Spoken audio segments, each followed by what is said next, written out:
কথায় আছে, জীবনের দুর্বল মুহূর্তে যে মানুষটা আমাদের পাশে থাকে, বেশিরভাগ ক্ষেত্রে আমরা তাদেরই সাথে মানসিকভাবে জড়িয়ে পড়ি। কিন্তু সব ক্ষেত্রেই কি এই সম্পর্কগুলো পরিণতি পায়, বা বিচ্ছেদ হলেও কি সবটা শেষ হয়ে যায়? কি নাম দিয়ে থাকি আমরা সেই সম্পর্কের? দুর্বলতা? আজকের গল্পটাও ঠিক এই রকমই। প্রীতি চক্রবর্তীর কলমে আবার আসবো ফিরে গল্প অবলম্বনে আজকের এখন গল্পের নিবেদন অপেক্ষা। গল্প পাঠে আমি সুমন। অভিনয় বর্ষা, অরিজিৎ, প্রদীপ্তা, সৈকত, বিজয়, সোমনাথ এবং সুমন। স্ক্রিপ্ট নীল এবং রুচিরা। পোস্টার ডিজাইন করেছে Subhadeep. Edit and music Phoenix Audioverse. সামগ্রিক পরিচালনায় বর্ষা ও সুমন।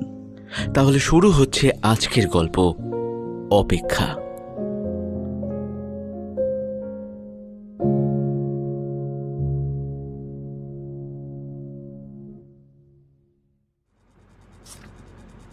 রেন্টেড ফ্ল্যাটের সিঙ্গেল বেডে শুয়ে ডায়েরিটা নেড়েচেড়ে দেখছিল সৌম্য। কয়েকটা পাতা উল্টে ইউনিভার্সিটির পুরনো কিছু ছবি দেখে হঠাৎ কি একটা ভেবে মুখটা বাংলার 5-এর মতো করে নেয়। তারপর একটা অদ্ভুত দৃষ্টিতে, স্টিল নাও তোর সেই ফিলিংসটা হয়? জানলার ঠিক সামনেটায় দাঁড়িয়ে রয়েছে সিদ্ধার্থ। দূরের বিল্ডিংগুলোকে একবার দেখে নিয়ে একটা দীর্ঘশ্বাস ফেলে বলে, জেনে কি করবি?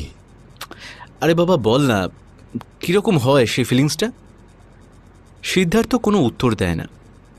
সৌম্য একসময় হাতের ডায়েরিটা সিদ্ধার্থকে এগিয়ে দিয়ে বলে, যাচ্ছিস তাহলে?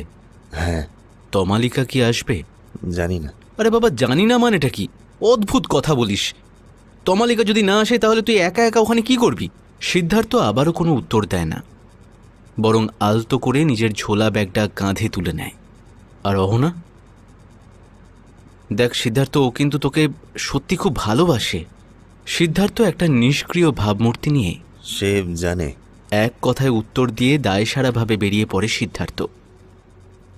ডায়েরিটাই তার একমাত্র সম্বল। কি আছে সেই ডায়েরিতে?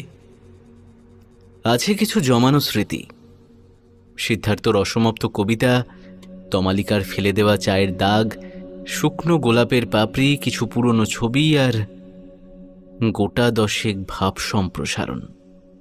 সৌম্য সিদ্ধার্থর এই খামখেয়ালি আচরণেও